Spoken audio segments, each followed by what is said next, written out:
My name is Mara. I am 31 years old, and on the evening of my rehearsal dinner, my mother lifted her glass, smiled at me across a room full of people, and announced that she was giving away my home. Not asking, announcing. She did it in front of Caleb's parents, in front of our friends, in front of the relatives who had flown in from 3 different states for our wedding weekend. She did it as if it were a generous thing, a gift she was offering the room, a demonstration of family warmth.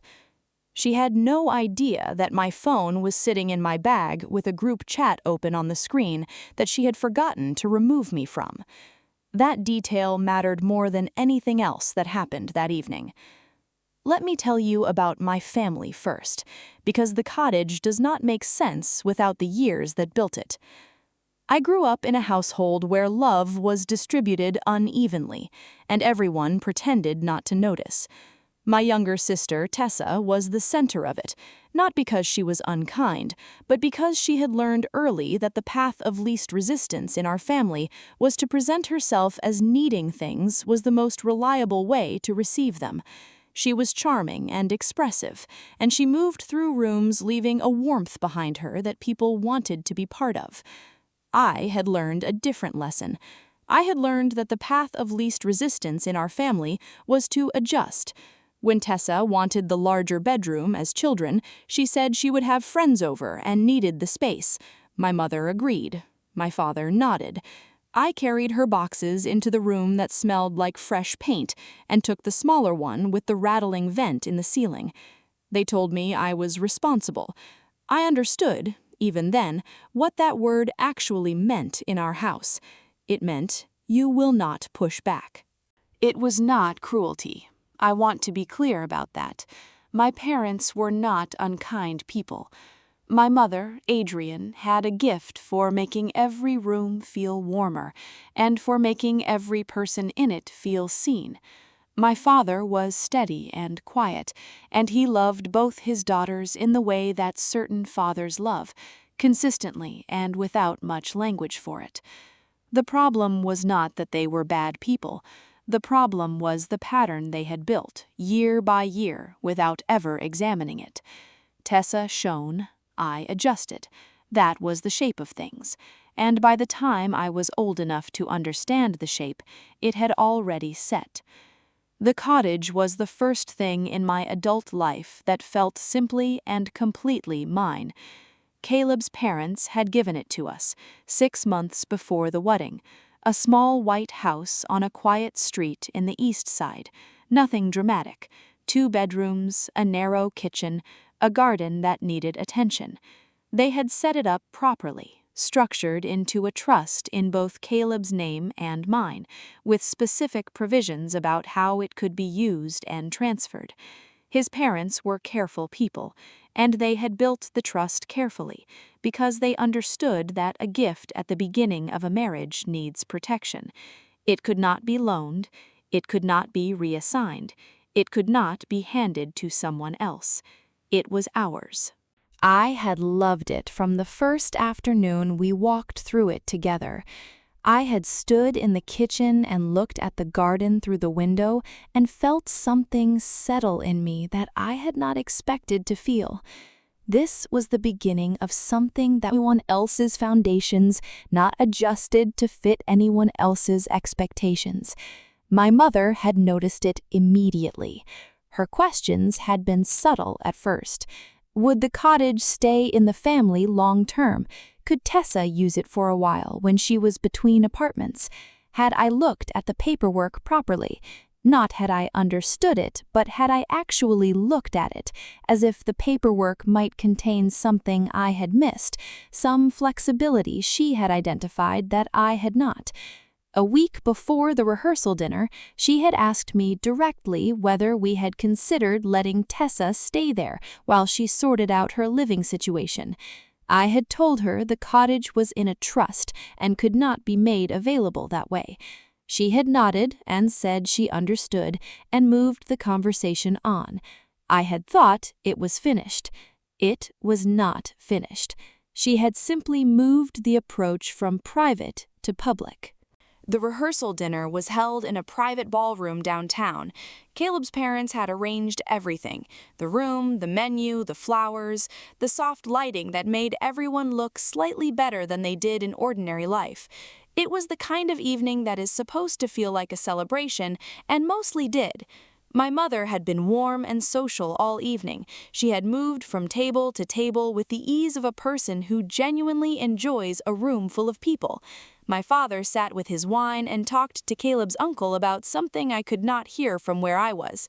Tessa was at the far end of the table, in a green dress, laughing at something someone said, effortlessly present in the way she had always been effortlessly present.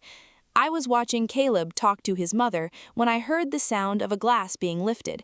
That particular sound, a knife against crystal, or in this case just the deliberate raising of a glass, that drops a room into attention. My mother was standing. She was smiling. She said, "We are so thrilled for Mara and Caleb, and as a gesture of family love, we will be making sure that the Seattle cottage Caleb's parents gave them goes to support Tessa as she gets back on her feet." The room went still. Not immediately. There was the half-second where people process what they have heard before their faces decide what to do with it. Then forks stopped. A murmur went through the nearest tables. Someone laughed and cut it off. I saw Caleb's mother's expression shift from warm to careful in the space of 2 seconds. Tessa laughed. She waved her hand and said, "Relax, it is just a cottage." I did not laugh. Caleb's hand found mine under the table. Not squeezing, just there. My mother's smile did not move. She added, loud enough for the room, "Family supports family."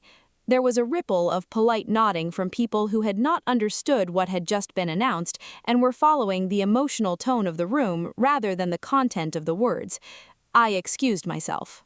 The hallway outside the ballroom was cooler and quieter, and I stood against the wall and waited for my breathing to even out. Not because I was about to cry, I was not, because I needed a moment before I decided what to do next. Caleb came out 2 minutes later. He did not put his arm around me or tell me it would be all right. He stood beside me and gave me time to think. I said, "She planned this." He nodded. He said, "She has been circling that cottage for months." My phone buzzed. I almost did not look at it. Any other evening, I would have left it in my bag, but something made me glance at the screen. It was a group chat notification, a family thread I had not opened in months. There was a new message from my mother, sent 12 minutes ago. I opened it. What I found was not a conversation, it was a script. There were instructions written out like stage directions, notes for Tessa about when to laugh, when to look overwhelmed, how to repeat the phrase, "just until I am stable," until it sounded spontaneous and reasonable. There were drafted lines for softening Caleb's parents, language about keeping things in the family, about sharing blessings at the start of a new chapter. There were suggested approaches for different scenarios depending on how I responded. And then, at the top of the thread, from my mother, written an hour before the dinner had started, "Mara will not refuse in public. She never does." I handed the phone to Caleb. He read it. His jaw tightened. He said quietly, "So it is not chaos, it is strategy." Something settled in me when he said that. The hurt was still there, but it moved to one side, replaced by something clearer and more useful. I was not furious. I was finished. I said, "We go back in." He offered his hand. I took it.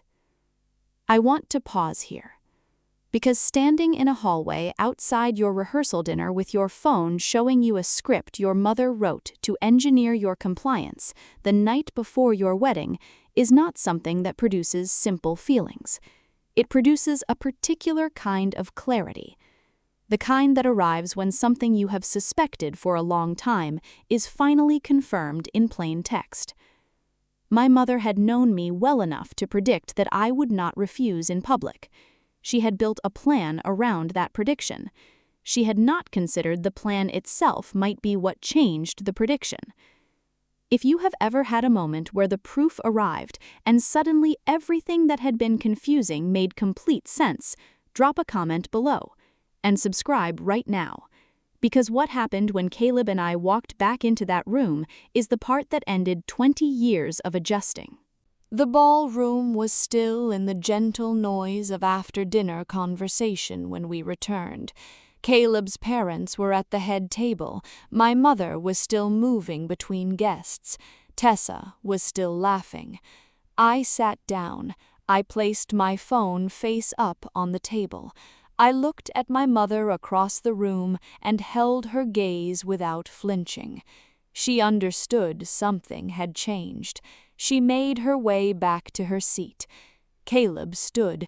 His chair scraped once. In a room that had been murmuring, the sound was loud enough. He said, "I need to clarify something about what was announced earlier." My mother said, "There is nothing to clarify." I said, "There is. The cottage is held in a trust. It cannot be loaned, reassigned, or transferred. That is how the trust was structured." I turned to Caleb's parents. His mother said, "That is correct. We set it up specifically that way." A murmur moved through the nearest tables. Tessa's voice came from the far end. She said, "So you will just leave me with nothing?" I looked at her. I said, "You have options. What you do not have is my home." I slid my phone to the center of the table. I said, "And you do not get to pretend this was spontaneous." My mother looked at the phone. Her expression changed for the first time that evening. She said, "What is that?" I said, "It is the group thread you forgot to remove me from." The room went very quiet. I read from the screen. Not everything, just the lines that mattered. Mara will not refuse in public. She never does. And the instructions for Tessa: when to laugh, what to repeat, how to make it sound reasonable. Tessa stopped performing. Caleb's father stood.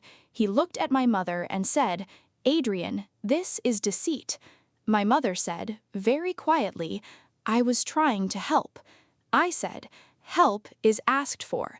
What happened here tonight was taken." We left without shouting, without a scene. We simply stood and walked out, and the door closed behind us. The drive home was quiet. My hands shook once as I reached for the seatbelt, and then were steady. We did not talk very much that night. There was not a great deal to say that the evening had not already said. I lay in the dark for a while, listening to the city outside and thinking about the sentence my mother had written. Mara will not refuse in public. She never does. She had known me well. She had spent 31 years watching me adjust, carry the smaller room, move the boxes, make space. She had understood the pattern. She had relied on it. She had not understood that patterns can end. The morning after was a Saturday. Sunlight came through the cottage windows and pooled on the floorboards the way it does on quiet mornings in that part of the city. I had arranged for a locksmith to come at 9. He arrived exactly on time. He was professional and efficient and did not ask questions about why the locks were being changed the morning after a rehearsal dinner. He replaced all 3 exterior locks, checked the windows, and handed me the new keys when he was finished. The old keys went into a small bowl on the kitchen counter. The new set felt heavier in the way that things feel heavier when they are completely yours. I made coffee. I sat at the kitchen table and looked at the garden through the window, the same view I had stood at on the first afternoon Caleb and I had walked through the cottage together. I thought about what I had felt then, that settling, that sense of something beginning that was entirely our own.